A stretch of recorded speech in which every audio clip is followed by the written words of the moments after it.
Mari sebelum kita lanjutkan bahasan kita, saya mengundang kita boleh bersama-sama kita bersatu dalam doa, menyerahkan kepada Tuhan untuk diskusi kita sepanjang pagi hari ini. Kiranya Tuhan yang akan memberkati. Mari kita berdoa. Bapa dalam surga, kami memuji kebesaran Tuhan yang henti-hentinya di dalam kehidupan kami, sekalipun di tengah kesulitan, Engkau memimpin, Engkau memberkati. Kami bersyukur untuk perlindungan-Mu, untuk pemeliharaanmu ya Tuhan. Dan kami bersyukur Engkau juga masih mempercayakan kepada kami pelayanan, khususnya ya Tuhan, pelayanan yang berkaitan dengan pelayanan kaum muda. Kami berdoa kiranya Engkau sendiri akan terus menolong kami di dalam pelayanan ini, boleh terus mengembangkan pemahaman kami, mengembangkan keahlian kami, sehingga kami boleh melayani dengan lebih baik, lebih efektif lagi.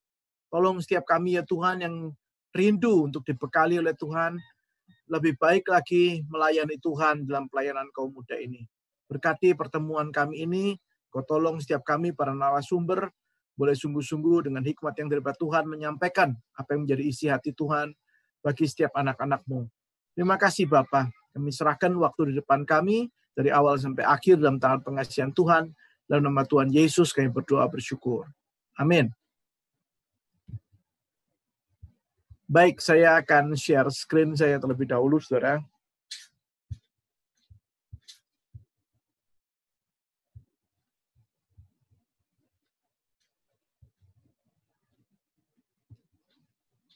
Ya.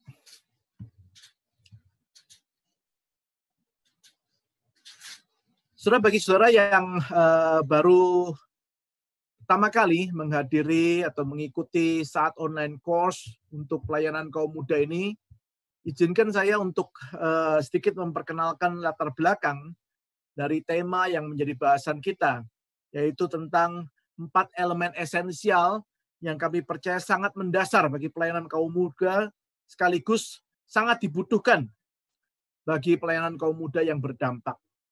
Nah, saudara, bahasan ini merupakan kelanjutan sebenarnya dari bahasan kita pada bulan Mei dan Juni yang lalu, yaitu di seri yang pertama ya. Kami pada waktu itu mengajak kita untuk melihat bagaimana kita bisa menggagas satu pelayanan kaum muda yang di tengah-tengah krisis ini maupun nanti sesudahnya. Nah, di dalam diskusi kami itu kami memperkenalkan beberapa hal, saudara. Dan salah satunya adalah kami percaya bahwa untuk menggagas pelayanan kaum muda di tengah krisis dan sesudahnya, kita perlu menggarap lebih banyak lagi mengeksplorasi, bahkan berkolaborasi dengan sesama pemerhati pelayanan kaum muda, supaya pelayanan kaum muda yang kita kerjakan itu lebih berkembang. Saudara. Kita perlu kolaborasi itu, kita perlu untuk bertukar pikiran, kita perlu untuk bertukar pengalaman, kita perlu untuk bertukar penelitian, untuk bisa mengembangkan bersama pelayanan kaum muda yang Tuhan percayakan kepada kita masing-masing. Nah, saudara, itu sebabnya kita pada seri yang kedua ini khusus membahas atau khusus berfokus pada tema kolaborasi ini. Nah, khususnya yang kita bahas di sini, saudara, adalah berhubungan dengan hasil dari Rembuknas pada bulan Mei silam, ketika itu ada di dalam grup pelayanan kaum muda, mendiskusikan tentang 5 platform yang perlu menjadi atau yang dirasa sangat penting untuk menjadi model kolaborasi atau platform kolaborasi bagi pelayanan kaum muda. Mulai dari yang pertama itu riset ya. Kami percaya bahwa penelitian yang tajam dan relevan sangat diperlukan sehingga pelayanan kaum muda sungguh bisa berdampak. Kita nggak bisa asal-asalan. Harus lebih jelas apa dan bagaimana kita melakukan pelayanan kaum muda itu. Lalu kita juga menggagas adanya family-based discipleship. Ya. Kami percaya pembinaan atau pemuritan yang berdampak bagi pelayanan kaum muda adalah mendasarkan dan mengimplementasikannya dalam konteks keluarga. Pelayanan kaum muda yang menjauhkan anak muda dengan keluarganya adalah pelayanan yang akan sulit sekali memberikan dampak yang baik. Kami percaya bahwa keluarga harus dirangkul dalam pelayanan kaum muda, bahkan dilibatkan dalam pembinaan, dalam pemuridan. Yang ketiga adalah youth mentor development. Kami percaya pelayanan kaum muda yang berdampak harus dimulai dari pemberdayaan para mentor, ya, dengan meningkatkan kepedulian dan keterlibatan lebih banyak lagi warga gereja di dalamnya. Pelayanan kaum muda nggak bisa dikerjakan hanya dengan satu orang, misalnya rohaniwan atau hamba Tuhan di gereja itu, tetapi harus dikerjakan oleh banyak orang yang lain, para awam yang ada di gereja untuk bersama-sama menjadi mentor bagi anak-anak muda itu, ya. Yang keempat adalah Youth Outreach Innovation. Kami percaya pelayanan kaum muda yang berdampak hari ini adalah yang memberikan perhatian pada inovasi-inovasi penjangkauan kaum muda sesuai dengan konteks zamannya. Kalau hanya mengandalkan cara-cara lama, kita akan ketinggalan. Kita akan gagal untuk bisa menjangkau anak muda hari ini dengan budayanya yang khas, dengan berbagai macam variasi kebudayaan yang dimiliki oleh kaum muda hari ini. Jadi kita perlu inovasi, kita perlu memikirkan apa yang bisa kita lakukan untuk menjangkau lebih banyak anak muda di tengah budaya yang seperti kita miliki hari ini. Dan yang terakhir adalah intergenerational worship. Kami percaya bahwa ibadah adalah salah satu bagian penting dalam pelayanan kaum muda yang sangat vital, sehingga pemilihan dan penerapan model yang tepat akan memberikan dampak yang besar. Nah, itu yang akan menjadi diskusi kita pada malam hari ini, saudara. Nah, kami percaya dari 5 platform tadi, riset kaum muda itu yang menjadi dasar, ya, karena penelitian itu penting dan penelitian itu harus terus dibagikan, di-sharingkan. Nah, saat online course ini adalah salah satu bentuknya kami ingin membagikan apa yang kami teliti, apa yang kami pelajari bersama dengan rekan-rekan pemerhati pelayanan kaum muda sekalian. Ya. Nah, jadi dari riset kaum muda ini kami menggagas 4 hal yang lain, saudara. Nah, sebenarnya kita sudah membahas 3, ya. Jadi sudah 3 kali pertemuan kita membahas mulai dari pemuridan berbasiskan keluarga, pemberdayaan mentor kaum muda, dan penjangkauan, ya. Nah, hari ini kita akan membahas tentang ibadah antar generasi. Kita akan sampai pada poin yang keempat itu, ya. Karena itu kami juga mengharapkan kalau saudara ada yang tertarik dengan 3 platform yang lain, saudara juga bisa menghubungi panitia acara ini untuk bisa dihubungkan juga dengan panitia dari platform-platform yang ada, ya, baik family based discipleship, mentor development maupun outreach innovation. Saudara silakan bisa menghubungi panitia. Nah, hari ini nanti akan saya perkenalkan juga adalah platform yang keempat, yaitu ibadah antar generasi. Ya. Akan bersama dengan saya hari ini sebagai narasumber, saya ditemani kembali oleh penginjil Michelle dan penginjil Mia yang akan menolong saya untuk memimpin acara-acara saat online course pelayanan kaum muda ini.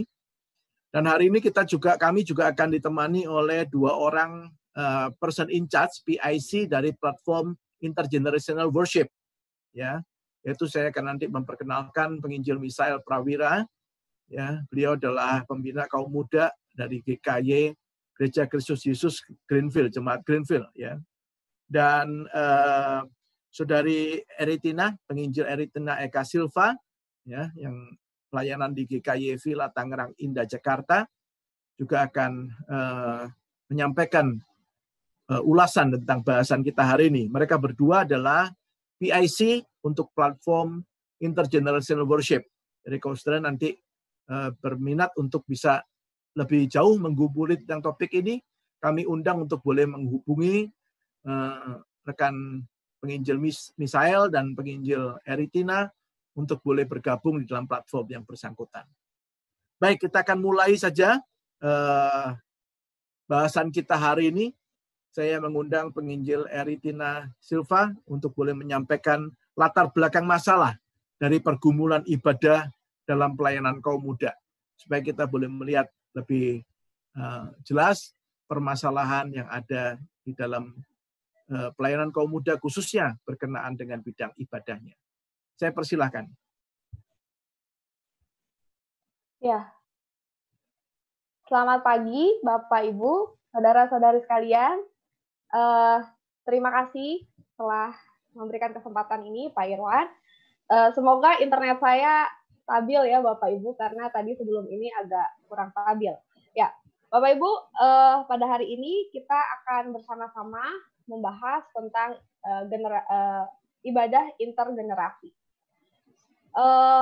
Ibadah kaum muda itu menjadi sebuah pergumulan yang dilematis sampai saat ini ya, dari tahun ke tahun, dari masa ke masa akan selalu jadi sebuah pergumulan yang dilematis.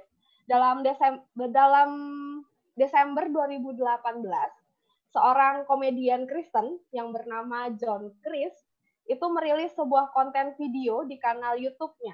Video tersebut judulnya Virtual Reality Church. Mungkin beberapa dari kita sudah pernah menontonnya ya. Kalau pengen lihat nanti bisa cek di YouTube, masukkan namanya Virtual Reality Church. Dalam video tersebut, Chris seolah-olah sedang jadi model iklan, Bapak Ibu, dari iklan sebuah gereja Virtual Reality Church. Dalam iklan tersebut, John Chris mengiklankan bahwa gereja tersebut adalah gereja yang bisa jadi gereja yang menyenangkan bagi kita. Kenapa bisa jadi gereja yang menyenangkan? Karena gereja tersebut bisa kita pilih. Kita mau pilih beribadah seperti apa, di mana, dan bagaimana caranya. Intinya kita bisa memilih apapun.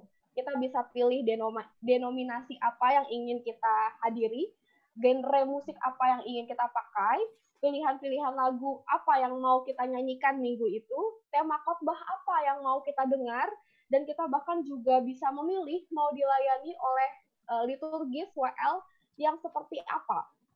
Seperti apa, berpakaian seperti apa, ngomongnya kayak apa. Bahkan kita juga bisa skip hal-hal yang kita tidak inginkan, yang membuat kita tidak nyaman. Misalnya kita tidak nyaman untuk berjabat tangan dengan orang-orang di sekitar kita, maka kita nggak perlu berjabat tangan. Dalam iklan ini sebenarnya ada satu slogan yang ingin disampaikan oleh John Chris, bahwa gereja virtual church itu intinya satu, how can I make Sunday morning even more about me? Bagaimana caranya supaya ibadah minggu itu semakin jadi gue banget gitu. Jadi yang saya apa adanya gitu. Nah, pada saat itu Bapak Ibu, pada akhir tahun 2018, ide beribadah secara virtual mungkin secara kita kalau dengar itu bisa jadi terdengar konyol oleh sebagian besar kita ya. Masa ibadah itu secara virtual? Tapi siapa sangka Bapak Ibu, 1,5 tahun kemudian di tahun 2020, gereja-gereja dibuat kalang kabut untuk mempelajari bagaimana caranya kita bisa beribadah secara virtual, termasuk di gereja saya. Ketika saya mempersiapkan ibadah secara virtual, saya jadi teringat video ini dan saya jadi merenung begitu. Iya ya, benar juga bahwa pandemi ini sebenarnya sedang memaksa gereja-gereja untuk mengevaluasi pelayanan-pelayanan apa yang sedang ia kerjakan, termasuk ibadah-ibadahnya. Gereja-gereja dipaksa untuk memilah dan memilih hal-hal mana yang ternyata oke dan boleh diabaikan dan bahkan dibuang. Kemudian hal-hal mana yang esensial dan harus diusahakan untuk terus dilakukan, dipertahankan. Jeda selama beberapa bulan ini kita tidak beribadah di gereja secara langsung, itu bisa jadi sebuah kesempatan yang baik bagi kita untuk memikirkan ibadah seperti apa yang kita lakukan. Apakah jangan-jangan selama ini ibadah-ibadah kita tidak banyak yang sebenarnya tidak penting ada di dalamnya, dan kita harus memilih hal-hal penting apa, esensial yang seperti apa yang harus kita usahakan di dalam ibadah kita. Nah, Bapak Ibu, dalam video John Chris yang tadi saya ceritakan, itu sebenarnya video komedi satir. Sebenarnya melalui video tersebut, Chris ingin mengkritik gereja-gereja masa kini yang menurut Chris cenderung membiarkan semangat atau jiwa konsumerisme tumbuh di dalam jemaatnya. Tentu saja gereja tidak pernah bermaksud untuk menumbuhkan jiwa konsumerisme itu ya. Tapi bagi Chris, ketika gereja secara sengaja atau mudah untuk mengadopsi hal-hal yang baru di dalam gereja, secara tidak langsung gereja sebenarnya sedang memberikan pesan atau sinyal kepada jemaatnya bahwa it's okay untuk kita memilih ibadah yang sesuai dengan apa yang membuat kita nyaman. Jadi jika kita mau jujur, kritik John Chris melalui video ini sebenarnya tidak hanya kena buat gereja-gereja di Amerika tempat John Chris berasal, tapi buat kita sebenarnya bisa jadi kritik ini juga bisa kena buat kita. Pada umumnya ketika kita berbicara soal bagaimana kita memikirkan ibadah-ibadah yang mengakomodasi kebutuhan-kebutuhan anak muda dan perkembangan zaman yang ada, akan ada dua macam respon yang diberikan oleh gereja. Yang pertama biasanya ada gereja-gereja yang akan berusaha bertahan, mempertahankan liturgi, ritual, kebiasaan, alat musik, corak ibadah yang sudah ada. Biasanya alasannya adalah karena ada pertimbangan-pertimbangan teologis yang sudah dipegang teguh oleh gereja dari masa ke masa, dan identitas gereja yang sudah ada. Berbicara tentang identitas gereja, ini biasanya berkaitan dengan denominasi dan tradisi yang sudah berakar kuat di dalam gereja. Berdasarkan hal-hal tersebut, kemudian gereja-gereja ini berusaha untuk sangat ketat dalam memilah perkembangan kemajuan zaman yang mana yang bisa diadopsi di dalam ibadah-ibadahnya. Maka hasilnya ibadah-ibadahnya adalah ibadah-ibadah yang memiliki tradisi yang kuat, yang cenderung tetap sama dari masa ke masa. Gereja seperti ini pada akhirnya punya identitas yang kuat, tapi seringkali sayangnya jadi dipandang sebagai gereja yang kurang ramah terhadap anak muda karena tidak mengikuti perkembangan zaman, budaya anak-anak muda tempat mereka berada. Nah, Bapak Ibu, sekitar tahun 2011, David Kinnaman dan L.U. Hawkins menulis sebuah buku yang didasarkan pada riset yang dilakukan oleh Barna Group. Orang-orang yang melayani di kaum muda pasti tidak asing dengan buku ini, yaitu You Lost Me, Bapak Ibu. Buku ini jadi semacam buku yang wajib buat kita baca jika kita melayani anak-anak muda. Melalui hasil riset yang dipaparkan dalam buku itu, David Kinnaman kemudian memberikan sebuah peringatan kepada gereja-gereja bahwa lambat laun generasi muda di Amerika sudah mulai antipati di gereja. Mereka yang tadinya bertumbuh di dalam gereja pada usia muda, kuliah, dewasa muda, sedikit demi sedikit mulai meninggalkan gereja. Kemungkinan besar hal tersebut tidak hanya dialami oleh gereja-gereja di Amerika, tetapi di negara-negara lainnya. Sebenarnya gereja-gereja di Indonesia sedikit banyak sudah menyadari bahwa ada keterlibatan anak muda yang menurun dalam ibadah dan pelayanan gereja. Akan tetapi buku ini kayak semacam pemantik yang menggugah kesadaran gereja-gereja bahwa ada hal urgent yang harus segera dipikirkan dan diusahakan supaya tidak kehilangan anak-anak muda mereka. Maka timbullah setelah buku ini jadi meledak, booming, dan dibicarakan di mana-mana, maka saya perhatikan bahwa timbul sebuah semangat di tengah-tengah gereja konvensional Indonesia untuk memperhatikan secara serius apa yang menjadi kebutuhan anak-anak muda. Ada semangat bahwa ayo kita harus memfasilitasi kebutuhan anak-anak muda, kita harus menjembatani gap budaya di antara yang tua dan yang muda. Kita harus danai apa yang mereka butuhkan. Semangat untuk memenuhi kebutuhan anak-anak muda ini sebenarnya menjadi sesuatu yang baik. Pelayanan kaum muda yang tadinya merasa di nomor 3-kan, bukan hanya di nomor 2, tapi di nomor 3-kan tidak diperhatikan, mulai diperbincangkan dan diperhatikan secara serius. Tetapi kemudian semangat ini sepertinya menghasilkan jenis respon gereja terhadap perkembangan zaman yang kedua.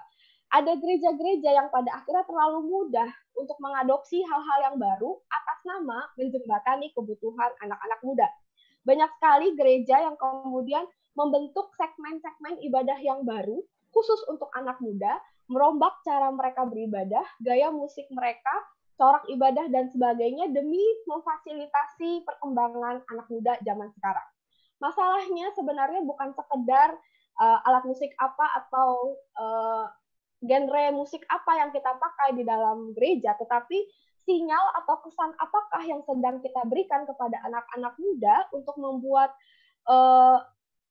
sinyal atau pesan apakah yang kita berikan kepada anak-anak muda dari cara kita memilih untuk mengadopsi cara-cara ibadah tersebut. Ketika kita memilih untuk membuat ibadah yang terpisah misalnya, khusus untuk anak muda, pesan apakah yang sedang kita berikan kepada anak-anak muda? Jangan-jangan ada kemungkinan bahwa ketika itu kita sedang menyiratkan bahwa anak-anak muda itu sebenarnya bagi kita adalah sebuah kelompok yang terpisah dari umat Allah yang besar. Ketika kita dengan mudah mengadopsi perkembangan teknologi atau gaya musik tertentu, pesan apakah yang sedang kita berikan? Hal-hal ini yang kemudian harus kita pikirkan ketika sebelum kita berusaha untuk mengadopsi hal-hal yang baru dalam ibadah-ibadah demi mengakomodasi kebutuhan-kebutuhan anak muda. Belum lagi jika kita memperhitungkan dampak-dampak praktis dari respon-respon yang kita berikan. Ada berapa banyak gereja yang kemudian jadi terkesan memaksakan diri untuk mengikuti ibadah-ibadah gereja tertentu yang di-copy paste di dalam gereja kita. Yang kita tahu kayaknya dia berhasil ya, kayaknya mereka jadi menjangkau lebih banyak anak muda. Anak-anak muda sepertinya lebih suka beribadah di gereja mereka. Kita berusaha untuk meng-copy paste apa yang dilakukan oleh gereja lain demi menjangkau anak-anak muda kita. Ada begitu banyak gereja yang sayangnya membuat ibadah khusus anak muda mereka bukan karena mempertimbangkan dengan serius, tetapi hanya karena latah mengikuti apa yang sudah dilakukan oleh gereja-gereja lain. Kalau demikian, kita namanya jadi seperti apa yang disampaikan oleh John Chris di dalam komedi satirnya. Kita jadi gereja yang malah ikut arus zaman dan bukannya memuridkan anak-anak muda untuk boleh hidup sebagai bagian dari umat Allah di dalam gereja. Bapak, Ibu, saudara-saudari sekalian, pelayanan kaum muda memang menjadi selalu pelayanan yang dilematis. Apa yang harus gereja lakukan dalam kita mempersiapkan ibadah bagi kaum muda? Kita harus bagaimana? Apakah lebih baik mengikuti perkembangan zaman dan teknologi dan budaya tentu yang harus kita pertahankan demi memuridkan anak-anak muda ini sebagai bagian dari umat Allah? Itulah kira-kira problem dari ibadah yang kita khususkan, kita rancang bagi anak muda yang akan kita bahas hari ini melalui webinar ini. Demikian Pak Irwan. Oke, terima kasih rekan saya Eri. Nah, saudara, kita sudah bersama diajak melihat pergumulan pelayanan ibadah dalam konteks kaum muda. Ada dilema gereja dalam menyelenggarakan ibadah yang tepat untuk kaum muda. Hal ini menjadi masalah yang banyak dikeluhkan. Salah satunya karena ibadah itu memang sering menjadi titik tolak dalam mengukur pertumbuhan gereja, saudara. Orang akan bertanya, berapa jumlah orang yang hadir dalam ibadahmu, misalnya ya, atau ibadah kaum mudamu, misalnya ya. Itu sebabnya banyak gereja yang akhirnya terjebak dalam pergumulan usaha peningkatan jumlah kehadiran yang ada di ibadah. Ya. Berbagai cara dilakukan, sampai kemudian kehilangan arah dalam memperhatikan mutu atau keselarasan fungsi ibadah itu dalam kekristenan. Nah, saudara, untuk menjawab permasalahan yang baru di-sharekan ini, kita sangat perlu untuk kembali ke dasar. Melihat esensi dari ibadah itu sendiri. Sebelum nantinya, kita juga akan sampai pada pembahasan tentang ibadah intergenerasi yang akan kita gagas pada hari ini. Nah, untuk itu rekan saya Misael akan menolong kita, ya, penginjil Misael akan menolong kita dengan ulasan singkat tentang makna dan esensi dari penyelenggaraan ibadah Kristen. Saya persilahkan Mbak rekan Misael untuk boleh menyampaikan. Ya, selamat pagi rekan-rekan semua. Thank you untuk Pak Irwan dan juga semua tim yang boleh meluangkan waktu untuk saya sharing. Saya akan share screen sebentar.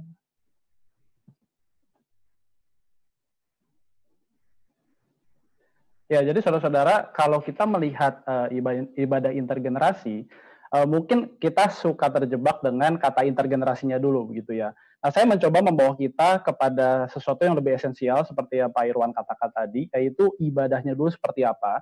Dan memang dalam tanda kutip secara sengaja, saya akan membawa kita sedikit melihat bahwa ibadah itu bukan sekedar tentang orang-orang tertentu, tetapi kalau dalam bahasa kita di webinar kali ini adalah satu generasi, maksudnya semua generasi, satu umat begitu ya. Nah, saya akan mulai dengan membawa kita melihat kalimat ini ya. Tapi kita coba lihat kalimat ini dengan apa yang saya highlight di warna merah gitu. Jadi Simon Chen itu di dalam bukunya Liturgical Theology, dia berkata, there is therefore no separation between the liturgy and the church. Tapi mungkin yang sekarang sering kita lihat atau yang gereja kita lakukan secara umum itu adalah yang di highlight merah itu, ya. Separasi, pemisahan antara liturgi dan gereja. Atau secara sederhananya antara apa yang kita lakukan di dalam ibadah dengan kita sebagai gereja, identitas kita sebagai gereja. Nah, kalau kita mengatakan bahwa gereja itu kan harusnya semua orang, berarti dari anak kecil sampai generasi yang senior, opa-oma, kira-kira gitu ya. Semua generasi itu dicakup. Nah, kalau begitu, kalau kita berbicara mengenai ibadah, khususnya intergenerasi, nah, apakah jangan-jangan selama ini yang sedang kita lakukan tuh ini, yang di highlight merah itu ya, pemisahan antara apa yang kita lakukan di dalam ibadah dengan kita sebagai gereja, identitas kita sebagai gereja yang katanya itu semua generasi gitu ya. Nah, kalimat kedua ini dari Howard van der Wel ini juga menarik ya, apalagi kalau saya mengajak kita melihat yang di highlight merah itu ya. Hanya sebuah separuh kebenaran. Kalau kita bilang bahwa gereja itu adalah yaitu masa depan itu anak-anak sama anak muda, ya children dan youth gitu. Orang-orang tua atau sebaliknya orang-orang tua itu gereja masa lalu, tidak perlu di-include ke yang masa kini. Masa kini kalau gitu urusannya siapa? Ya bingung juga. Nah, half truth Bapak Ibu adalah ketika memang di satu sisi di gereja itu kan banyak variasi usia, ya. Tapi di satu sisi kalau kita menjadikan variasi usia, pengkategorian itu sebagai satu-satunya fondasi kita beribadah, maka there is something wrong. Ada yang salah nih dari kita beribadah, khususnya ketika kita mau mengangkat sebuah ibadah yang intergenerasi. Nah, kalau begitu, mari kita kembali ke apa yang Alkitab kisahkan di dalam kehidupan umat Tuhan beribadah. Nah, saudara, kalau kita lihat ini semua bagian Alkitab ini pasti kita sudah pernah lihat semua. Dan kalau kita lihat betul-betul teliti, maka kita akan melihat bahwa Tuhan tidak hanya memanggil satu orang atau satu generasi, tapi semua generasi. Saya ambil contoh misalnya dari kisahnya Nuh gitu ya. Nuh itu Tuhan memanggil, Tuhan membuat perjanjian dengan Nuh itu tidak hanya dengan satu orang bernama Nuh, tapi Tuhan bilang bersama dengan istri dan anak-anakmu. Bahkan di dalam grand naratif dari Alkitab harusnya kita melihat bahwa perjanjian ini adalah kekal berlaku untuk zaman-zaman yang seterusnya. Demikian juga terjadi ketika masa-masanya Yakub. Gitu. Ketika Yakub diminta kembali ke Betel di Kejadian pasal 35 misalnya.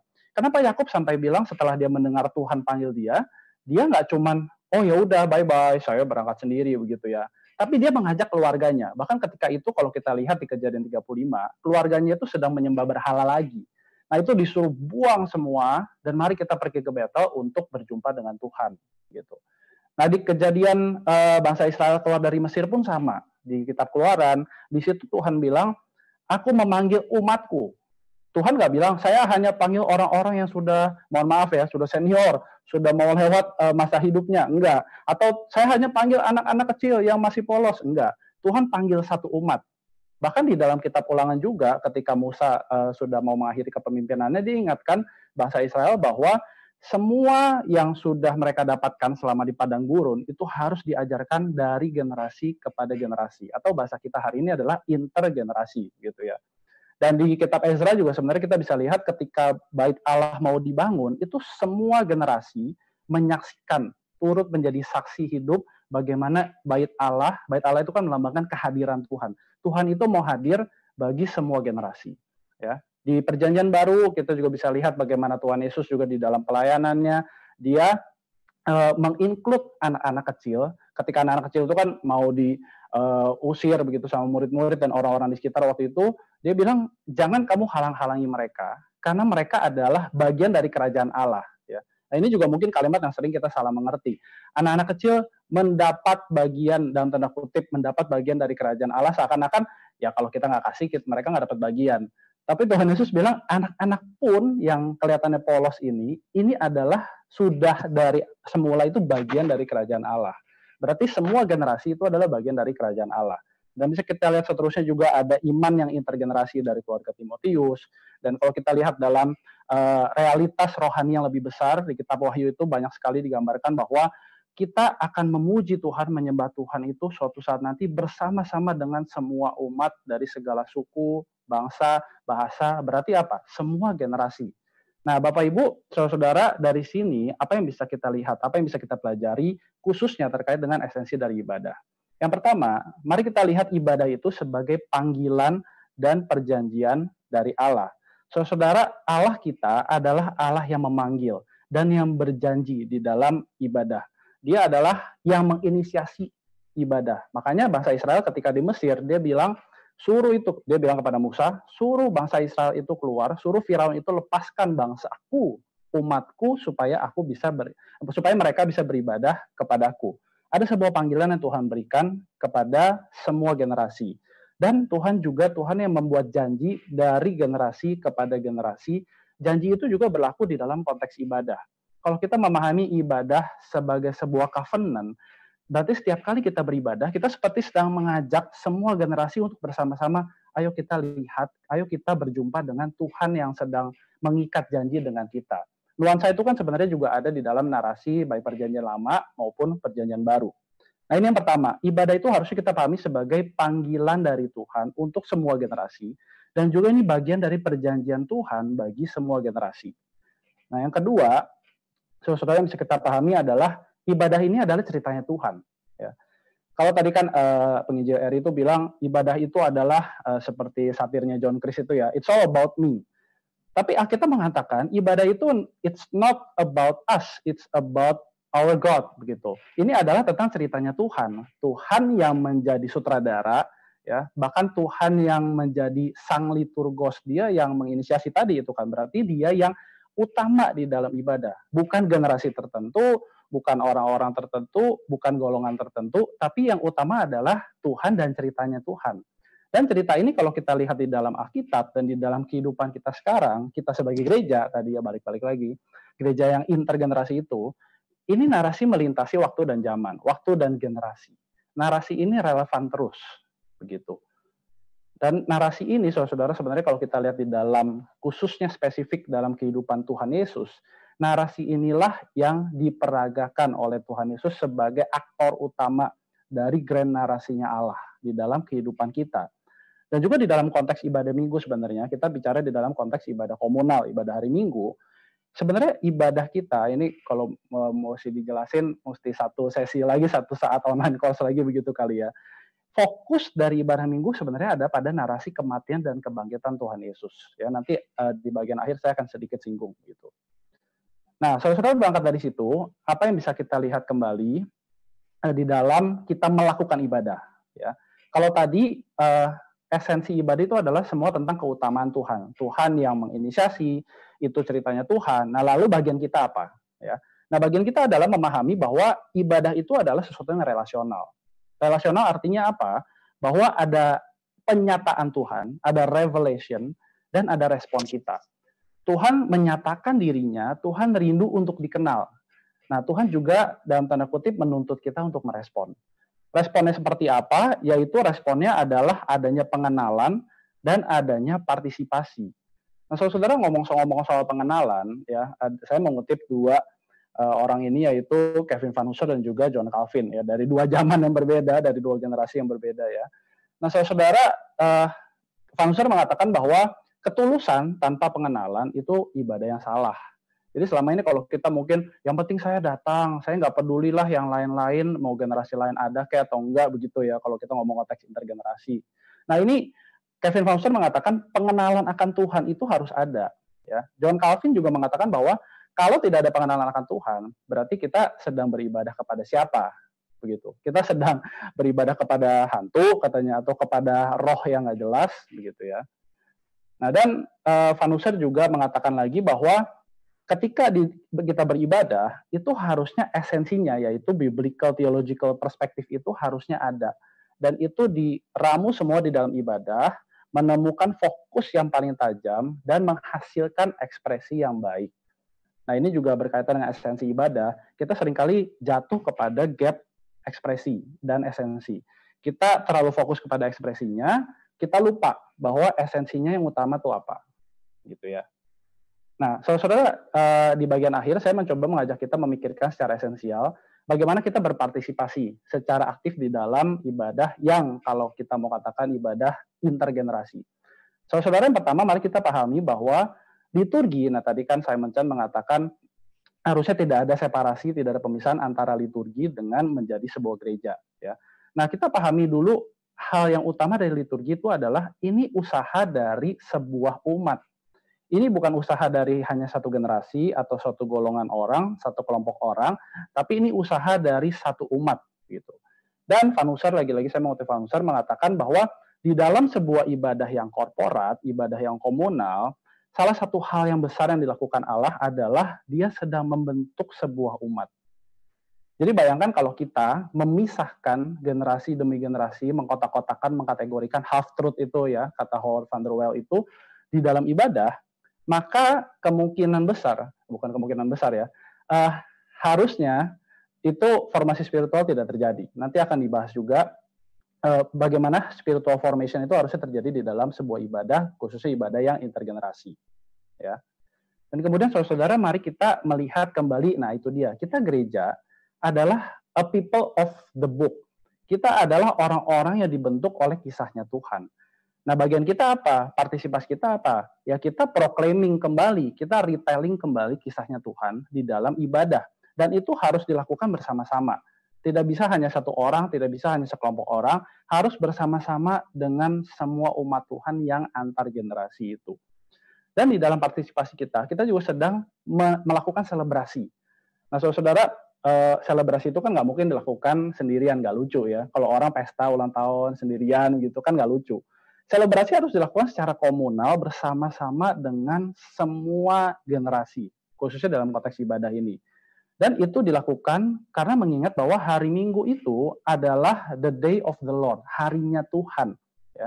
Saudara, kalau kita baca mungkin di beberapa source, kita bisa menemukan bahwa di masa-masa umat Kristen itu dianiaya, mereka itu ditangkap dan mereka ditanya, kamu ngapain ibadah hari Minggu itu? Buat apa kamu beribadah kepada Yesus itu? Kamu harusnya menyembah kaisar, kamu harusnya menyembah dewa-dewa yang lain gitu. Nah, mereka mengatakan bahwa ini adalah harinya Tuhan. Hari ketika Tuhan sudah mati dan bangkit bagi kami harus merayakan. Makanya tadi saya bilang, narasi ibadah kita harusnya mengingat kepada bukan narasinya kita, tapi narasi kematian dan kebangkitan Tuhan. Gitu ya. Dan yang terakhir, saudara-saudara, mari kita dalam konteks pelayanan kaum muda, mari kita juga coba memberi ruang bagi generasi muda di dalam ibadah. Bukan berarti kita sepertinya membebaskan mereka begitu ya, atau ini saya nggak tahu nanti bakal dibahas lebih detail atau enggak. Misalnya ya, kita mati-matian khususkan ibadah hanya untuk kaum muda, isinya kaum muda semua gitu ya. Bukan berarti harus begitu. Tapi kita memberi ruang bagi mereka untuk berkontribusi, berpartisipasi di dalam sebuah ibadah yang dilakukan bersama-sama dengan generasi-generasi yang lain. Ada partisipasi mereka, kontribusi mereka di dalam liturgi yang dijalankan. Sehingga mereka bisa lihat, oh saya bagian dari gereja. Ya.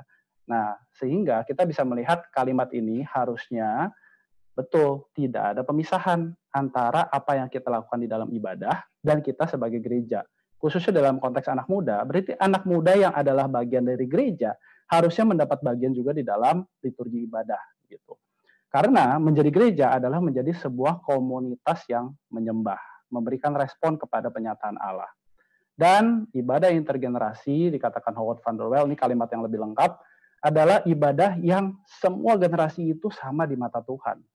Bukan yang tua itu sudah lewat, yang muda itu nanti, anak-anak nanti masih 20 tahun lagi, begitu ya. Tapi ini semua generasi ini adalah the church of now, masa kini, gereja masa kini. Mereka semua harus diperhatikan. Nah, sekian apa yang bisa saya sampaikan pada bagian saya ini.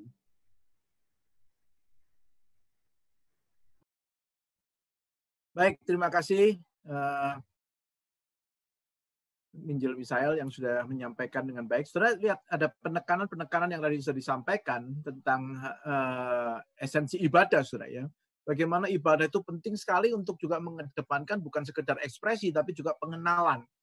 Bagaimana kita mengenal Tuhan yang kita mau sembah, Tuhan yang kepadanya kita mau beribadah itu. Ya, selain itu juga ada esensi penting tentang partisipasi, saudara. Jadi ibadah itu pada dasarnya bukan performance show dari atas mimbar, terus kemudian ada penontonnya yang merupakan jemaat itu. Tetapi harus mengundang partisipasi dari keseluruhan jemaat itu, bahkan melibatkan seluruh generasi, lintas generasi, ya, dari semua orang itu, semua umat Allah itu untuk bersama-sama beribadah. Nah, ada esensi itu yang tadi disampaikan, yang berangkat dari pemahaman esensi ibadah yang ditekankan di dalam Alkitab. Nah, saudara, selain itu, saya ingin mengajak kita untuk lebih jauh lagi melihat bagaimana pemilihan ibadah-ibadah yang kita adakan atau pemilihan model ibadah yang kita adakan itu bisa mempengaruhi pembentukan kerohanian kita atau formasi spiritual kita. Ya, rekan saya, penginjil Michelle, akan menyampaikan kepada kita bagaimana pengaruh daripada ibadah itu terhadap pembentukan spiritualitas dan bagaimana kita melihat pentingnya ibadah yang intergenerasi itu bagi formasi spiritualitas kaum muda masa kini. Saya persilakan kepada rekan Michelle. Ya, terima kasih Pak Irwan. Jadi Bapak Ibu Saudara sekalian, seperti yang dikatakan tadi oleh Misael bahwa worship itu adalah bagian dari bagaimana kita bisa ditransformasi, diformasi untuk menjadi orang Kristen yang lebih baik. Ada satu buku yang mengatakan demikian. The best way to be formed in Christ is to sit among elders, listen to their stories, break bread with them, and drink from the same cup, observing how this earlier generation of saints ran the race, fought the fight, and survived in grace.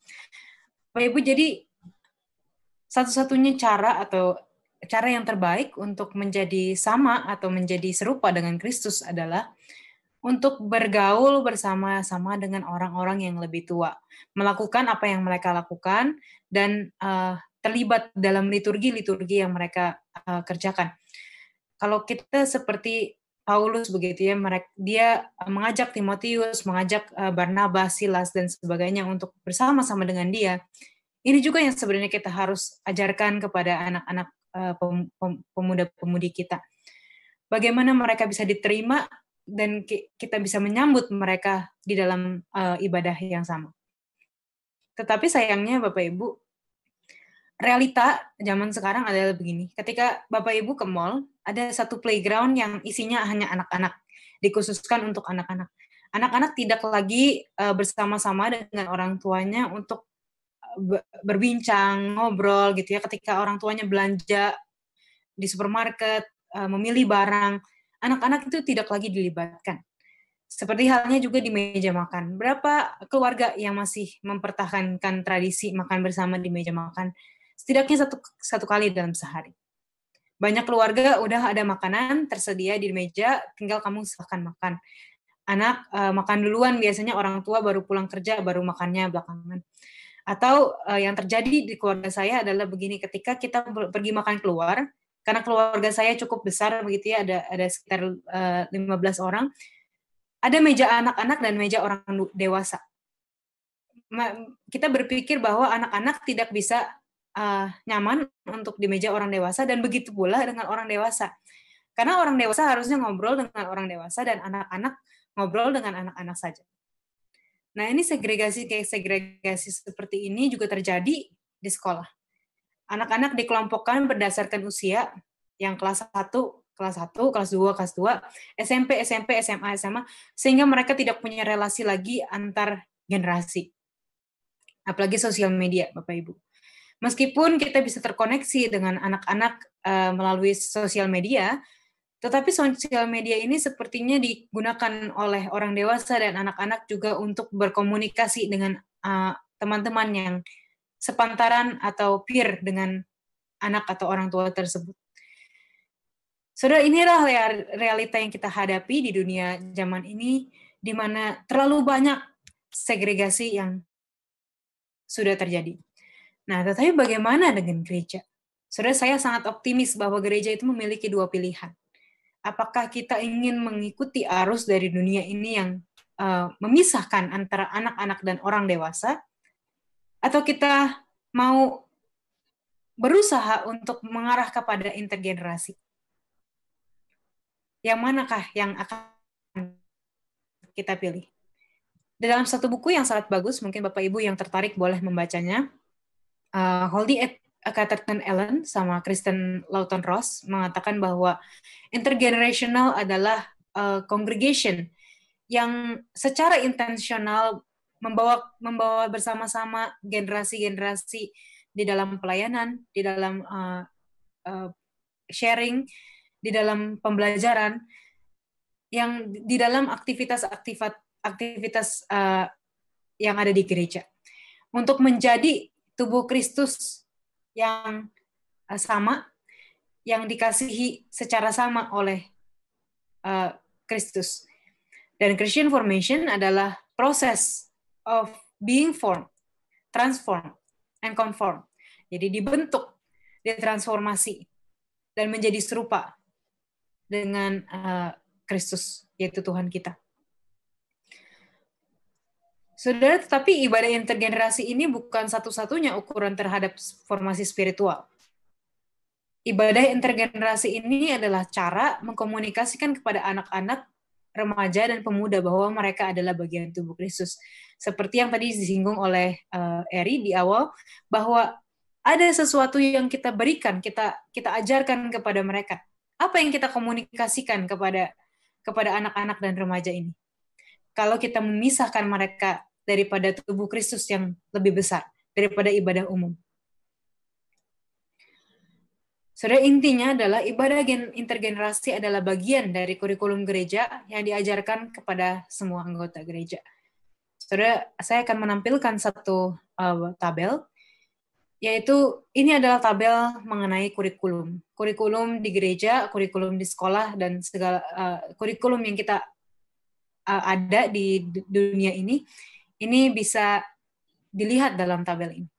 Soalnya di atas ini adalah kurikulum yang eksplisit, yang tidak tersembunyi, yang kita ajarkan, yang ada misalnya tema khotbah begitu ya. Ini semuanya kan di written ya, ditulis gitu. Kita ajarkan secara terang-terangan. Tetapi yang di bawah ini Bapak Ibu adalah kurikulum yang tidak kita ajarkan secara intensional. Yang pertama yang di bagian kanan adalah hidden curriculum. Hidden curriculum ini adalah mencakup norma-norma budaya-budaya yang diterima oleh kelompok tertentu dan diwariskan kepada anak-anak dan remaja. Nah, ini mereka pahami, mereka pelajari. Tetapi ada juga kurikulum yang tidak kita ajarkan, yang secara sadar kita omit, kita keluarkan daripada apa yang kita ajarkan. Saudara, kira-kira ibadah intergenerasi ini berada di bagian yang mana? Apakah ibadah intergenerasi ini kita tulis secara sadar begitu ya di dalam tema-tema khotbah kita? Atau ini adalah merupakan hidden curriculum?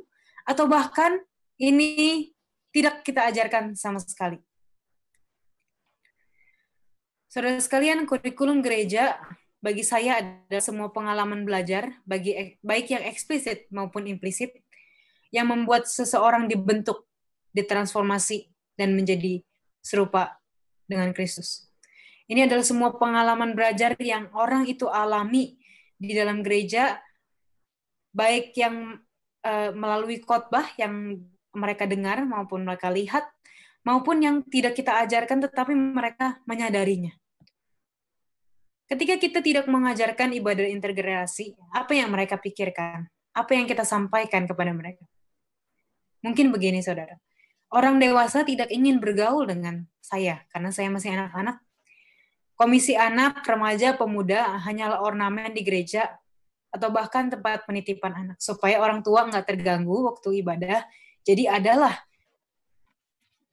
sekolah minggu, komisi anak, komisi remaja, dan komisi pemuda. Saya adalah warga nomor 2 di gereja. Mungkin juga saya warga nomor 2 di kerajaan Allah. Itu bahaya ya, saudara, karena ini sudah masuk di ranah teologis. Yang berikutnya, kami belum cukup baik atau dewasa untuk mendengarkan khotbah dan melayani di ibadah umum. Sama seperti yang second class tadi.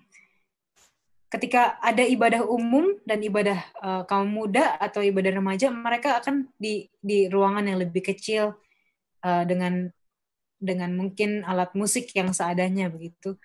Ketika mereka harus melayani, mereka tidak boleh melayani di umum karena mereka belum cukup baik mungkin. Lalu yang berikutnya, anak-anak seperti kami dianggap mengganggu di ibadah umum. Yang terakhir, ketika mereka sudah besar nanti, mereka akan berpikir, memang gereja lebih baik, mungkin ada segregasi. Saya ajak saudara sekalian untuk memikirkan ulang ketika saudara tidak melibatkan anak-anak di dalam ibadah intergenerasi. Apa yang kita ajarkan? Atau apa yang tidak kita ajarkan?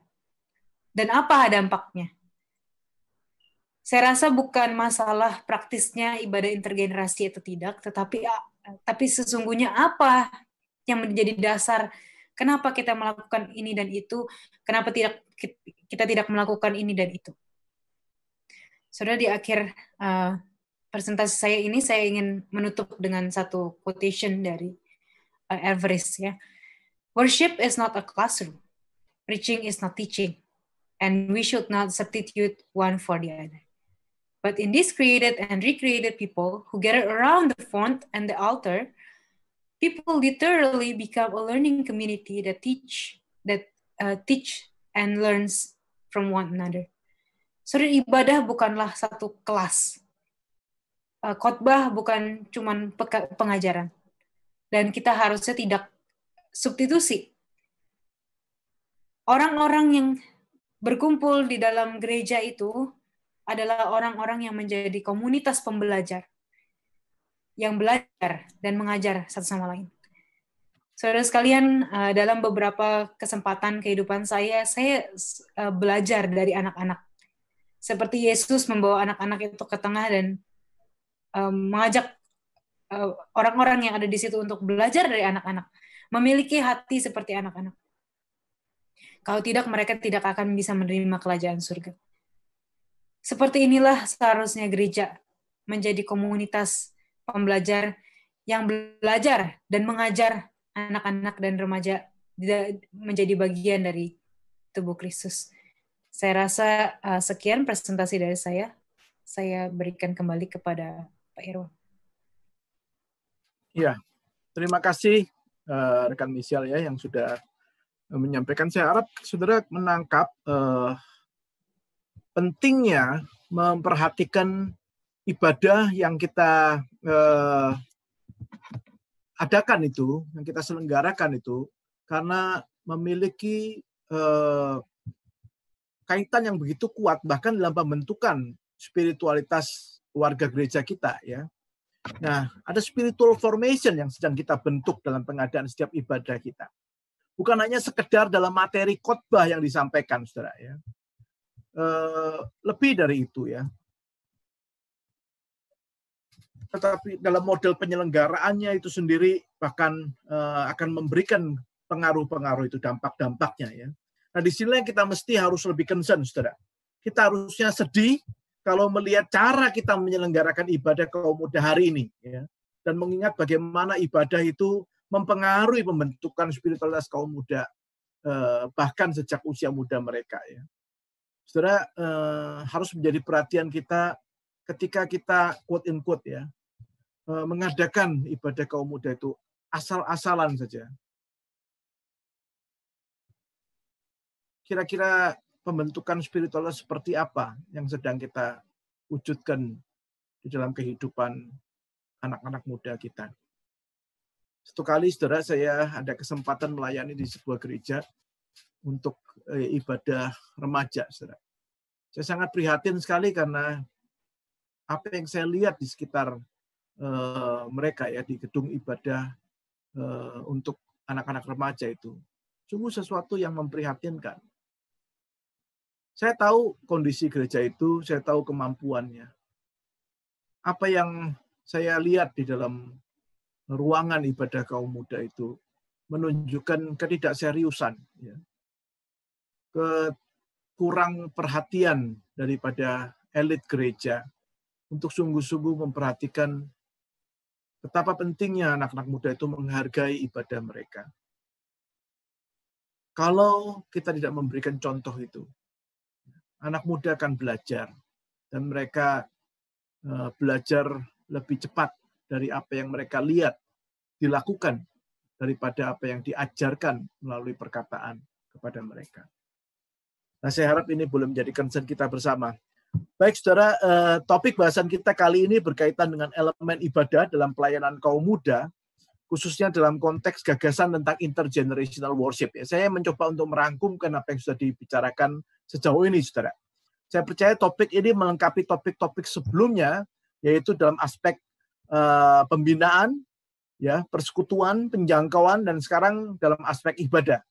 Jadi kalau dua pertemuan pertama, saudara, itu sifatnya lebih internal di dalam pelayanan kaum muda, dan yang ketiga itu lebih eksternal untuk menjangkau kaum muda yang ada di luar, maka yang keempat ini lebih mengkaitkannya dengan antar bagian di dalam gereja. Ya. Bagaimana gereja melihat pelayanan keseluruhan generasi itu sebagai hal yang penting. Nah, tentu pertanyaannya, saudara, pertanyaan pentingnya bagi kita sekalian adalah mengapa mesti intergenerational worship, ya. Nah, tadi kita sudah dengarkan paparan esensialnya baik dari sudut tinjauan Alkitab maupun formasi spiritualitas. Nah, saya akan mengajak kita melihat tinjauan yang lebih praktikal yang mungkin bagi kita sekalian, saudara. Sebelum lebih jauh, perlu saya disclaimer terlebih dahulu, saudara, bahwa kita bukan bermaksud untuk memperkenalkan model ibadah tertentu yang kami klaim sebagai model ibadah yang paling alkitabiah. Jadi kami tidak mau mengatakan bahwa intergenerational worship ini adalah model ibadah yang paling alkitabiah atau yang paling benar misalnya, ya. Itu bukan tujuan kami, tetapi kami lebih ingin memperkenalkan concern penting yang harus menjadi concern kita bersama sebagai gereja Tuhan, khususnya dalam konteks pelayanan kaum muda, yaitu terlebih dalam penyelenggaraan ibadahnya. Jadi ada esensi-esensi yang nggak boleh nggak ada. Ada esensi-esensi yang harus menjadi perhatian kita. Ya, itu yang lebih ingin kami tekankan di sini. Jadi kalau concern ini diperhatikan, maka percaya pelayanan kaum muda yang kita kerjakan itu adalah pelayanan kaum muda yang akan berdampak. Ya. Mari saya mulai dari salah satu permasalahan utama dalam penyelenggaraan ibadah kaum muda yang digumulkan oleh banyak gereja. Ya, tadi sudah disinggung banyak oleh rekan saya Eri, ya, yaitu dilema antara tradisi dan tren, saudara, ya, tradisi dan tren. Ibadah adalah satu hal yang mentradisi di dalam gereja. Apalagi dalam kehidupan bergereja, ibadah merupakan suatu aktivitas utama. Karena itu tiap gereja memiliki pola ibadahnya yang telah terbentuk. Ada yang khas di dalamnya. Dan bahkan ada yang sadar maupun tidak menjadi sesuatu yang baku seiring berjalannya waktu. Gereja kami ya tradisinya begini, ibadahnya ya begini, misalnya. Ya. Nah, khususnya dalam konteks pelayanan kaum muda, hal yang mentradisi ini tentu tidak bisa dihindari akan bertemu pada titik tertentu dengan yang namanya tren. Apalagi kehidupan anak muda yang sejak masa kecilnya, saudara, atau bahkan sejak lahir, sudah menghirup udara konteks budaya yang sedang tren. Ketika kedua dunia ini bertemu, tidak heran kalau sering menimbulkan pergumulan yang tidak mudah, seperti yang digambarkan oleh saudari Eri tadi. Kita harus melihat kedua hal ini dengan bijaksana, saudara. Tentu saja tren adalah sesuatu yang sangat menarik dan kuat. Kalau nggak menarik, kalau nggak kuat, tentu saja tidak akan menjadi tren, saudara. Tapi di sisi yang lain, tentu saja tren itu akan bisa berubah. Misalnya ketika ia digantikan dengan tren yang lain. Tidak ada jaminan untuk mengharapkan sebuah tren itu sebagai sesuatu yang langgeng. Jadi memang tren itu lemah sekali untuk menjadi pegangan bagi sesuatu yang kita harapkan dapat berlangsung jangka panjang. Sedangkan tradisi tentu adalah sebaliknya. Dari sendirinya tradisi itu sudah terbukti berlangsung cukup panjang. Itu sebabnya dia disebut tradisi, bukan? Karena ia sudah mengalami masa kelanjutan dari sebelumnya. Tapi tentu saja bagi orang yang lahir dengan budaya yang berbeda tidak mudah untuk bisa memahami, apalagi menghargai sebuah tradisi. Itu sebabnya bagi kaum muda tradisi seringkali identik dengan hal yang kurang menarik, bahkan jadul, tidak sesuai dengan dunia mereka. Nah, sudah dari uraian ini seringkali kita sudah bisa menebak polemik yang terjadi antara generasi tua dan generasi muda termasuk di dalam gereja. Nah, secara sederhana ada 3 tipe gereja, saudara. Tadi saudari Eri sudah menggambarkan juga, ya. Saya mau merangkumkan seperti ini, saudara.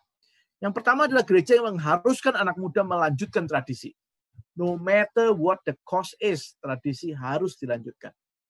Gereja seperti ini, saudara, hari ini banyak kehilangan anak muda. Tetapi ada juga memang yang berhasil, walaupun di tengah keberhasilan itu seringkali banyak kasus justru membuat anak muda terbiasa dengan mendikotomikan hidup antara dunia gereja dan dunia hidupnya sehari-hari. Jadi kan kita belajar tentang spiritual formation, ya, saudara, ya. Kalau terbiasa dengan di gereja itu identik dengan yang tradisional, tetapi hidupnya itu lebih identik dengan sesuatu yang lebih modern, misalnya, nah, saudara, maka ada dikotomi itu yang tanpa sadar terbiasa dalam kehidupannya, dan itu menjadi hal yang kurang baik, saudara, ya. Nah, yang kedua adalah gereja yang mengadopsi tren demi untuk menyenangkan anak muda. Sekali lagi, ini juga sama. No matter what the cost is. Gereja seperti ini banyak dikerumuni anak muda, tetapi sulit membedakan antara dunia dengan gereja akhirnya. Antara entertainment dengan ibadah. Antara memenangkan jiwa dengan memuaskan hasrat semata. Nah, saudara, ibaratnya jargon Kristen bertebaran di gereja seperti ini, tapi esensi hidup seringkali memprihatinkan. Nah, yang ketiga adalah gereja yang menghargai dan memaknai tradisi dan tren sebagai lintasan jejak Tuhan bekerja yang mengundang partisipasi kita. Nah, ini penting, saudara. Kita percaya bahwa Tuhan itu turut bekerja dari dulu sampai sekarang. Saya kutip dari kalimat Tuhan Yesus di dalam Injil Yohanes pasal 5 ayat yang ke-17. Tuhan Yesus mengatakan, Bapakku sekarang sedang bekerja. Ya, Bapakku bekerja sampai hari ini. Itu sebabnya aku pun bekerja. So, tentu saja Tuhan turut bekerja di tengah budaya zaman dulu, yang disebut tradisi itu, yang mentradisi sampai sekarang itu, dan juga budaya yang sekarang, saudara. Ada yang Tuhan ingin untuk kita perhatikan dengan melihat kedua budaya itu. Budaya yang mentradisi dan budaya yang mentren ini, yang menjadi tren ini. Bagaimana kita melihat keduanya dan menemukan esensi apa yang sedang Tuhan kerjakan di tengah kedua budaya yang seperti ini. Jadi sebenarnya, saudara, yang ingin saya tekankan adalah pentingnya memahami esensi. Jangan sampai kita hanya tertarik dan terpengaruh oleh trends dan kehilangan esensi. Ataupun sebaliknya sekedar meneruskan tradisi tanpa memahami esensi. Itu juga adalah sebuah kebodohan, saudara. Nah, ini saya menemukan meme yang menarik tentang tradisi, saudara. Meme ini mengkritik orang yang sekedar melanjutkan tradisi. Ya. Tentu tanpa memahami esensi, maksudnya. Kalau kita hanya sekedar meneruskan saja, melanjutkan saja, mengulang-ulang saja apa yang selama ini sudah biasa, misalnya. Itu tidak membuat hal itu adalah kebenaran. Kita perlu memahami esensinya. Mengapa ini dulu dilakukan? Mengapa ini dulu yang dipilih? Apa yang penting di dalam praktek itu? Nah, apa yang sebenarnya harus diimplementasikan saat ini, dalam budaya hari ini, dan seterusnya. Saudara, kalau kita melihat dalam Alkitab, maka saya percaya Tuhan Yesus sendiri menyebut di dalam Matius pasal 15 ayat 16-17, saudara, tentang anggur yang baru dengan kantong anggur yang baru. Ya. Saya membacakan dari ayat 16 ayat 17. Saudara. Tidak seorang pun menambalkan secari kain yang belum kusut pada baju yang tua.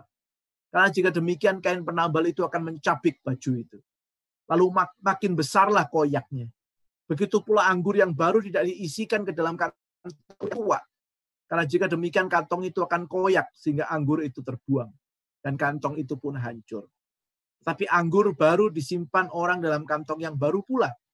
Dan dengan demikian terpeliharalah kedua-duanya. Nah, saudara, tentu saja maksudnya bukan kantong yang lama dibuang. Kita cuma mau kantong yang baru. No. Tetapi kantong yang lama dan kantong yang baru ada gunanya masing-masing. Dua-duanya jangan sampai menjadi rusak dan jangan sampai terjadi kerugian yang besar. Perhatikan apa yang harus dikerjakan di dalam esensi-esensi yang ada, dalam budaya-budaya yang ada. Nah, ini menjadi perhatian kita bersama. Nah, saudara, dari pemahaman yang seperti ini, saya ingin mengajak kita untuk melihat lebih jauh lagi, sebenarnya yang disebut dengan tradisi itu hari ini, saudara. Ya, ironinya, juga seringkali bukan tradisi yang cukup panjang. Seringkali hanya merupakan tradisi dari satu periode waktu tertentu dalam lintasan sejarah saja. Saya perhatikan kebanyakan tidak ada yang lebih dari 100 tahun misalnya. Bahkan banyak yang nggak lebih dari 50 tahun sebenarnya. Waktu mengatakan ini tradisi gereja saya. Gerejanya sebenarnya cuma 100 tahun itu. Gerejanya sebenarnya cuma 50 tahun itu. Tradisi yang seperti itu ya hanya sebatas itu, saudara. Bayangkan kalau tradisi tadi dibandingkan dengan tradisi gereja atau tradisi kekristenan yang sudah selama 2000 tahun. Atau bahkan ditarik dari zaman awal Alkitab, tadi penginjil Misael mengajak kita melihat bahkan dari awal Alkitab ditulis misalnya sekitar 3.500 tahun yang lalu. Apa sih yang namanya tradisi itu, saudara? Saudara, tentu itu menambah kepentingan dari memperhatikan esensi daripada sekedar melanjutkan tradisi tertentu dalam kehidupan gereja hari ini. Hati-hati pada waktu kita mengatakan itu tradisinya. Karena yang disebut tradisi itu mungkin hanya sekedar ya sejangka waktu saja, periode waktu saja. Begitu pendeknya dibandingkan dengan panjangnya sejarah gereja atau sejarah kekristenan itu sendiri. Nah, yang menarik, saudara, di dalam konteks pelayanan kaum muda, ini menjadi sesuatu yang lebih menarik ketika kita mau membahas masuk dalam intergenerational worship. Tradisi ibadah kaum muda dalam bentuk segregasional, maksudnya menyelenggarakan ibadah kaum muda yang terpisah dari ibadah umum, ya, biasanya disebut ibadah umum ya, gereja, sebenarnya bukan tradisi yang lama sekali. Gereja itu punya dua ibadah, ibadah untuk kaum muda dan ibadah untuk umum, itu bukan sebuah tradisi yang lama. Dalam lintasan sejarah misalnya kalau kita memperhatikan Alkitab, seperti tadi yang sudah disinggung oleh rekan saya, penginjil Misael, ibadah itu dilakukan intergenerasional, bukan segregasional. Tadi Allah berulang kali digambarkan memanggil umatnya itu sebagai satu kesatuan umat, bukan generasi tertentu misalnya. Dan uniknya, saudara, tradisi ibadah segregasional ya, yang memisahkan dua kebaktian, kaum muda dan kaum senior misalnya, itu juga ikut dilestarikan dalam penyelenggaraan ibadah-ibadah kontemporer anak muda yang mengedepankan adopsi tren yang ada. Jadi sebenarnya saya mau mengatakan begini, saudara. Semangatnya seakan-akan mau menentang tradisi, ya, bikin ibadah kontemporer, tetapi justru sebaliknya melestarikannya. Melestarikan ibadah yang segregasional itu. Sekali lagi, saudara, bagi saya ini terjadi karena kurang memahami esensi, bukan? Seakan-akan kalau kita mau melayani anak muda, ibadahnya itu harus ibadah yang kontemporer, yang warnanya harus warna anak muda banget. Wait a minute, ya. Ketika kita memisahkan ibadah itu menjadi ibadah yang anak muda saja dan ibadah umum, ya, itu sudah sebenarnya sedang melestarikan sebuah tradisi, ya, yang mungkin kita perlu lagi menyelidiki apa esensi daripada ibadah itu sebenarnya. Jadi yang penting mestinya kita bukan lagi mempertentangkan hal yang non-esensial, saudara. Tetapi memulai memikirkan bagaimana menghasilkan hal yang esensial yang berdampak bagi pelayanan kaum muda. Itu sebabnya kami memperkenalkan ibadah intergenerasional. Sekali lagi bukan mau mengklaim bahwa ibadah ini adalah ibadah yang paling sesuai dengan Alkitab atau yang paling benar, tapi kami ingin memperkenalkan alternatif kepada gereja. Alternatif yang mengedepankan esensi penting dalam penyelenggaraan ibadah untuk kaum muda. Ya. Jadi concern kami adalah daripada memaksakan untuk harus ada ibadah khusus kaum muda yang mengadopsi segala yang dianggap menjadi tren anak muda hari ini, ada alternatif, saudara, untuk memperkenalkan dan menolong kaum muda memahami dan menghargai ibadah yang lebih bersifat intergenerasional. Nah, saya memperhatikan ada beberapa model yang sudah dilakukan gereja yang mau mencoba untuk mengadakan ibadah yang intergenerasional. Model yang pertama itu biasanya disebut ibadah keluarga atau ibadah dengan model gabungan. Pokoknya gabungan ya. Semuanya segala usia gabung jadi satu dalam satu kebaktian. Ada yang 1 kali dalam 3 bulan, setiap minggu ke-5 misalnya. Ya. Ada yang tiap bulan 1 kali, setiap minggu ke-3 misalnya. Semua digabung. Ada anak sekolah minggu sampai orang yang dewasa, orang yang tua sekalipun. Ya.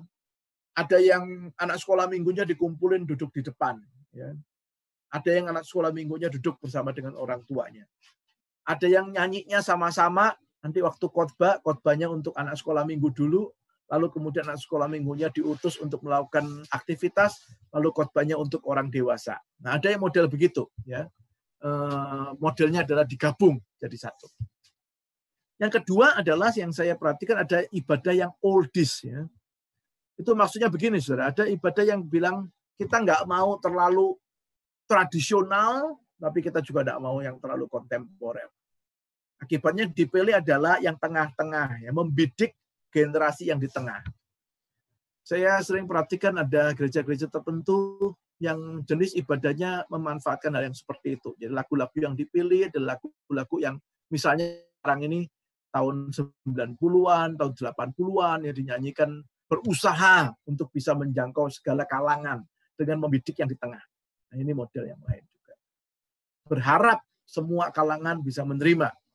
Tapi kadang-kadang justru efeknya berbeda, saudara ya. Yang ketiga adalah ibadah yang blended, ya, atau memadukan jenis pujian. Ya. Ibadah yang hymn yang diaransemen untuk menjadi kontemporer, atau lagu kontemporer yang tidak sampai terlalu sulit untuk dinyanyikan, itu yang dipakai. Atau sekarang bahkan juga ada yang namanya contemporary hymn, ya, yang sangat indah, ya, yang bisa dinyanyikan. Nah, ibadah-ibadah yang seperti itu. Atau yang sebenarnya lebih ingin kami tekankan di dalam sesi ini, saudara, adalah ibadah yang secara intensional mewadahi lintas generasi dengan menyadari kepentingan dari intergenerasional itu. Jadi, saudara, sekalipun kita mengadakan ibadah yang gabungan, ibadah yang blended, ibadah yang oldies, tapi kalau kita tidak secara intensional mewadahi lintas generasi, sebenarnya itu bukan yang ideal, ya. Nah, saudara, mari kita kembali kepada esensi pelayanan kaum muda itu sendiri. Apa sebenarnya yang dikerjakan, saudara, di dalam pelayanan kaum muda? Kita bukan mewadahi ibadah anak muda, tetapi lebih kepada pembinaan. Kalau kita melihat dalam sejarah, itu yang terjadi. Nah, saya kutip dari beberapa buku tentang sejarah pelayanan kaum muda. Kalau kita melihat dari sejarah awal gereja, ya, Heather Quiros dalam bukunya First Century Youth Ministry, ya, dia memperhatikan bagaimana kaum muda itu dibina di dalam komunitas Yahudi misalnya. Lalu komunitas gereja mula-mula ketika Tuhan Yesus dan para muridnya memulai. Penekanannya adalah pada pembinaan. Penekanannya adalah pada discipleship. Nah, ide ini juga diteruskan misalnya di dalam buku McGarry, ya, tentang A Biblical Theology of Youth Ministry. Dia melihat sejarah gereja, saudara. Dia juga memperhatikan hal yang sama. Metode yang sering kali dilakukan dalam lintasan sejarah gereja untuk pelayanan kaum muda, sebenarnya metodenya adalah pembinaan. Jadi saya ingin mengatakan, hari ini kalau kita melihat ada ibadah kaum muda yang khusus untuk anak muda, itu sebenarnya belum lama. Di dalam tradisi sejarah gereja, itu baru sejangka waktu yang sangat pendek saja. Ketika gereja melihat pentingnya untuk melihat budaya, lalu mencoba mengakomodasinya, tetapi kemudian seringkali menjadi hal yang quote-unquote kebablasan, ya, lebih kepada mengentertain anak muda itu, sehingga bukan lagi menjadi wadah ibadah untuk menyembah Tuhan, tetapi wadah untuk mengekspresikan, saudara, hasrat untuk quote-unquote sepertinya mengalami Tuhan, tetapi sebenarnya yang terjadi seringkali bukan itu. Karena itu saya ingin mengajak kita untuk melihat kembali kepada esensi yang tepat. Karena itu kita juga mau melihat esensi dari intergenerational worship ini. Seringkali saudara, ini bukan soal model tertentu. Ya. Tadi saya mengatakan ada paling tidak ada 4. Tetapi kita bukan bicara model tertentu. Modelnya bisa apa saja. Tetapi saya ingin lebih menekankan sekali lagi pada concern yang harus ditangkap oleh gereja. Untuk mengakhiri, saya ingin kutip dari Olive di Up the Groove ya, dalam artikelnya All Age Worship. Ya. Dalam buku editan Holly Carlton Allen, dia mengatakan, tadi beberapa kali sudah ditekankan juga oleh penginjil Misael ya, tentang the whole body, ya, the whole body of Christian. The whole body of Christ, ya, to assemble, to proclaim, and to learn, to be God's people. Ya.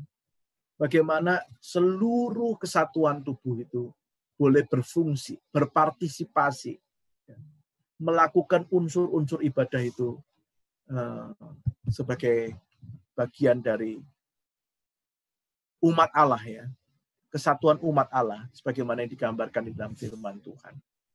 Nah, saudara, saya berharap esensi ini juga boleh menjadi perhatian kita bersama dalam kita mewujudkan atau merancang atau menyelenggarakan ibadah bagi kaum muda. Ya. Presentasi saya sampai di sini, saudara. Saya ingin mengajak kita untuk berdiskusi. Mungkin ada beberapa pertanyaan yang sudah disampaikan. Rekan saya Mia akan menolong kita untuk melihat pertanyaan-pertanyaan yang ada sehingga kita boleh mendiskusikannya bersama. Iya, Bapak Ibu, ada beberapa pertanyaan yang masuk di kolom chat kami. Tapi saya tiba-tiba kolom chatnya hilang, Bapak Ibu. Oh, saya sudah catat ya. Tapi yang saya catat ini adalah ringkasan dari pertanyaannya, Bapak Ibu ya. Jadi isunya atau ceritanya saya nggak bacakan ya, Bapak Ibu ya, karena di chat saya hilang semua. Jadi ada pertanyaan tentang kepemimpinan anak-anak dalam ibadah intergenerasi. Apakah memungkinkan dan apakah biblical, apakah diperbolehkan dalam tanda kutip kalau anak-anak itu yang memimpin ibadah intergenerasi, jadi liturgis misalnya begitu ya. Nah, Bapak Ibu, kalau saya boleh menjawab pertanyaan ini, ibadah intergenerasi kita concern-nya tadi Bapak Ibu, poinnya bukan semata-mata anak-anak itu jadi pelayan atau anak-anak itu memimpin, bukan itu maksudnya, tetapi yang mau kita tekankan adalah keterlibatan. Memang salah satu bentuk keterlibatan adalah mereka melayani. Tapi keterlibatan juga bisa terjadi dalam banyak bentuk. Misalnya mereka ikut berdoa, ikut membaca ayat Alkitab, ikut bernyanyi. Nah, itu keterlibatan. Nah, concern daripada ibadah intergenerasi adalah kita sebagai pemimpin gereja, hamba Tuhan, majelis, membuat sebuah ibadah yang memungkinkan orang-orang muda ini, anak-anak muda ini terlibat. Dengan kata lain, kita perhitungkan kehadiran mereka di ruangan ibadah itu. Kalau misalnya kita, dalam tanda kutip, membawa mereka ke dalam ruang ibadah umum, tetapi kita tidak pikirkan misalnya lagu yang mereka bisa nyanyi misalnya, atau bahasa yang mereka tidak mengerti, begitu ya. Misalnya di beberapa gereja hanya ada satu bahasa suku yang dipakai dalam ibadah, anak-anak nggak bisa begitu sama sekali, jelas mereka tidak bisa terlibat, ya. Tetapi ketika kita memikirkan soal ibadah intergenerasi, di sana kita akan mulai memikirkan kira-kira bagaimana caranya supaya anak-anak bisa terlibat, remaja pemuda bisa terlibat di dalam keseluruhan elemen ibadah itu. Saya pernah melihat Bapak Ibu gereja yang ya waktu itu saya sempat belajar melayani di sana, itu melakukan ibadah yang mereka berpikir untuk melibatkan orang muda dan anak-anak. Tidak ideal, tapi caranya misalnya begini.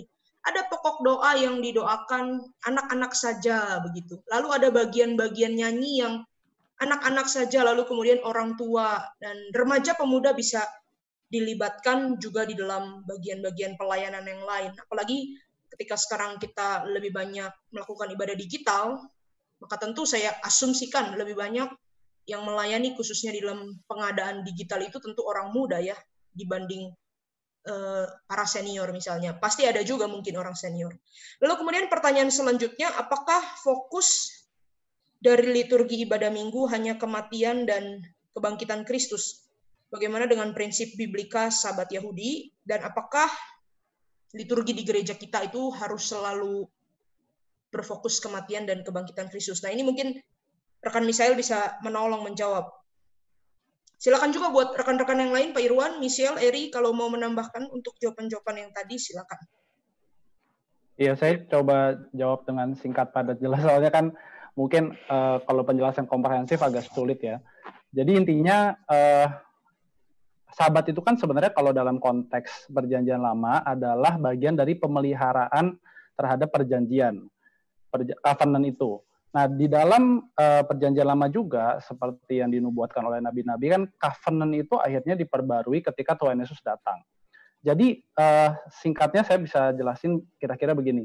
Life cycle umat percaya itu yang tadinya Senin sampai, ya kita kalau nggak ngomong harinya lah ya, hari pertama sampai hari ke-7, dan hari ke-7 itu kan tadinya Sabat, begitu ya. Nah, hari ke-7 ini dimaknai akhirnya melampaui waktu, kira-kira seperti itu ya. Beberapa penulis mengatakan bahwa hari ke-7 ini bukan sekedar hari Sabat di mana mereka beristirahat. Tapi ketika Tuhan Yesus datang dan covenant itu diperbarui, dan akhirnya covenant itu berdasarkan kepada kehidupan Tuhan Yesus, pelayanan Tuhan Yesus, kelahiran Tuhan Yesus, kematiannya, kebangkitannya, kenaikannya ke surga, dan seterusnya, yang sebenarnya kita sekarang bisa pahami di dalam kalender gereja. Ya, beberapa gereja mungkin pakai. Nah, itu akhirnya dijadikan basis bagi kehidupan umat percaya di dalam beribadah. Makanya ada beberapa orang mengatakan bahwa hari Minggu itu, hari ke-7 itu bukan sekedar hari Sabat atau hari istirahat, bahkan hari libur gitu ya. Gara-gara kalender kita aja hari Minggu tanggal merah, jadinya dimaknai hari Minggu itu ya libur begitu. Tapi ini hari di mana hari kita ketika beribadah, kita sedang disiapkan untuk menjalani minggu yang baru. Makanya beberapa penafsir, beberapa teolog juga bilang hari ke-7 itu dimaknai juga sebagai hari pertama dan hari ke-8. Ya, dalam perspektif ketika Tuhan Yesus bangkit, makna rohani dari kebangkitan Tuhan Yesus itu, new creation itu melampaui waktu akhirnya. Jadi ibadah itu bisa dimaknai bahwa ini selebrasi loh gitu, bukan sekedar kita istirahat, kita tidak melayani begitu ya. Kalau dalam konteks praktisnya kita hanya datang ke gereja dan lain sebagainya, tapi ibadah ini juga adalah bagian kita bersama-sama merayakan akan kehidupan Tuhan gitu. Nah, konsep Sabat sendiri saya yakin juga tetap kita bisa maknai dengan baik gitu, dan bahkan saya pikir dalam konteks yang lebih luas juga Sabat tidak hanya hari tertentu begitu ya, tapi juga setiap hari kita bisa ngambil makna Sabat di dalam kehidupan kita gitu. Tapi balik-balik lagi, Tuhan Yesus itu akhirnya kehidupan dia yang menjadi fokus dari jemaat itu beribadah gitu, bukan sekedar lagi ngitung Senin sampai Sabtu, Minggu akhirnya saya ibadah gitu.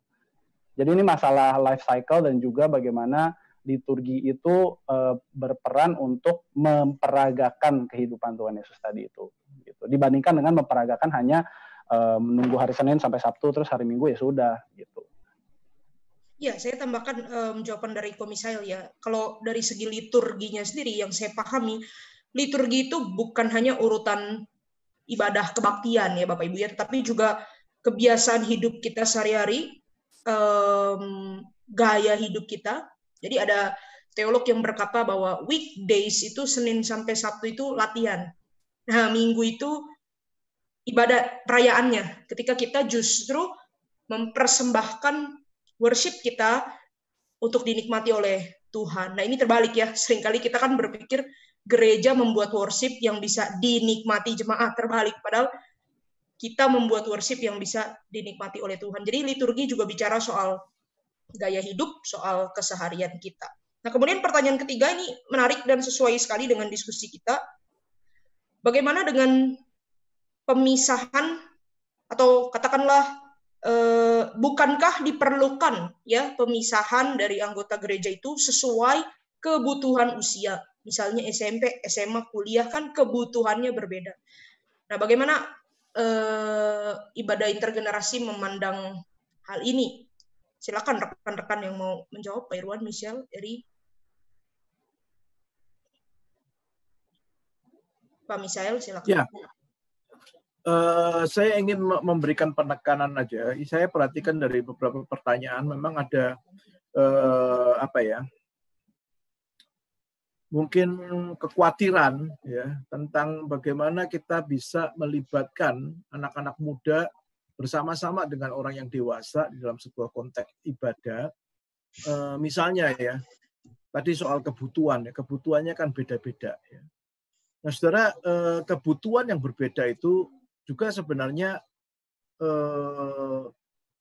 bukan harus dijawab di dalam konteks ibadah saja. Ada pembinaan, ada pemuridan, ada kelompok kecil yang mestinya itu juga terjadi dalam gereja. Nah, itu yang mestinya menjadi wadah di mana pembinaan yang bersifat menjawab kebutuhan itu terjadi.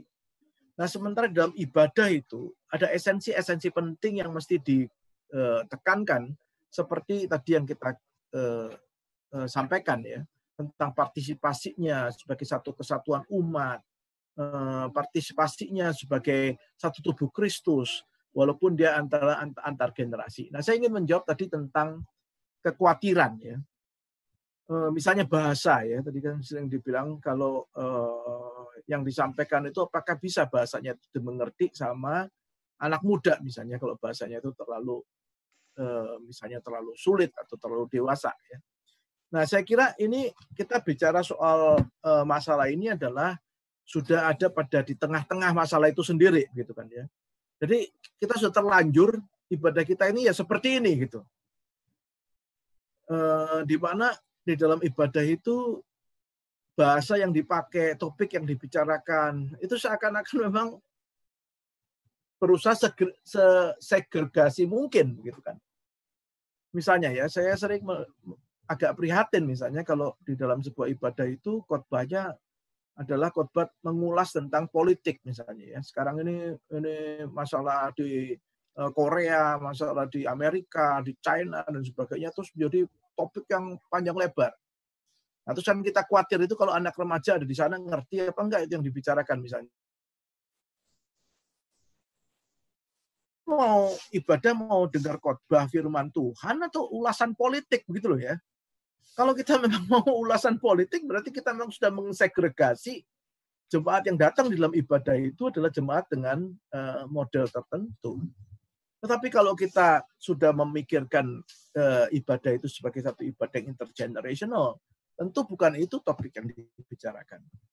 Rekan saya Karmia itu sering bilang, saya nggak ketemu tuh kalau di Alkitab ada firman Tuhan yang hanya untuk anak pemuda misalnya ya, atau barusan firman tadi Tuhan saya yang hanya mau untuk tambah orang dewasa. Apa ada ya, saudara, kalau kita menjelaskan firman Tuhan, yang menjelaskan untuk bisa dipahami oleh semua, karena Alkitab itu ya untuk semua generasi. Alkitab nggak ada bagian yang dikhususkan untuk orang tua, dikhususkan untuk anak muda dan sebagainya.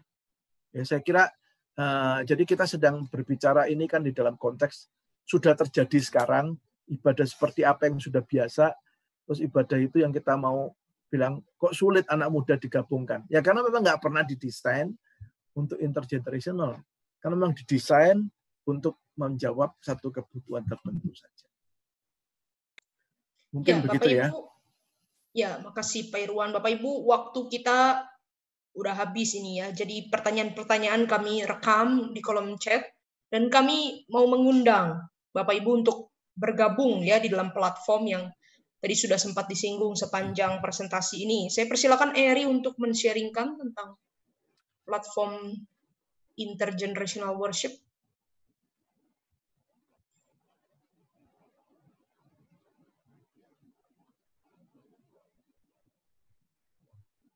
Ya, Bapak Ibu, hari ini kita sudah sama-sama kayak mengenal, terus dijelaskan esensi dari ibadah, dan melalui webinar ini kami bersama-sama semacam mengusulkan concern untuk memikirkan, memperhitungkan adanya ibadah intergenerasi di dalam gereja kita.